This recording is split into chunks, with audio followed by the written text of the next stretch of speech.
crushed. Number 3, lame duck gate. President Bush has hired a new deputy chief of staff, a presidential advisor on par with a national security advisor. Who's he found to fill the shoes of 52-year-old Joe Hagan, a logistics expert with 3 decades experience in D.C., who also served in the first Bush administration and is now leaving to become a CEO? It's Blake Gottesman, Jenna's high school boyfriend, who's now 28 years old. His most important previous job was carrying Mr. Bush's coat.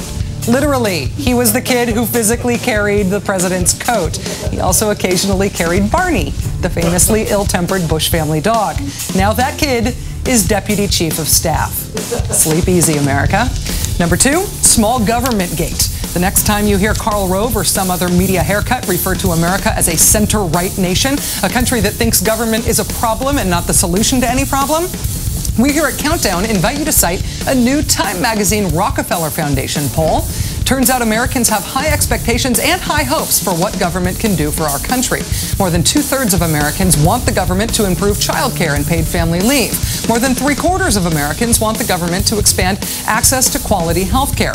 More than 4/5 of Americans want the government to start major initiatives to improve energy efficiency and to start the kind of major public works projects FDR used to create jobs and pull the country out of the Depression. Center-right, schmenter-right. Americans want a government that works, and that's just not a right-wing idea anymore. And number 1, Justice Delayed Gate. America's first military war crimes trial since World War II begins today. The defendant, Salim Hamdan, Osama bin Laden's chauffeur.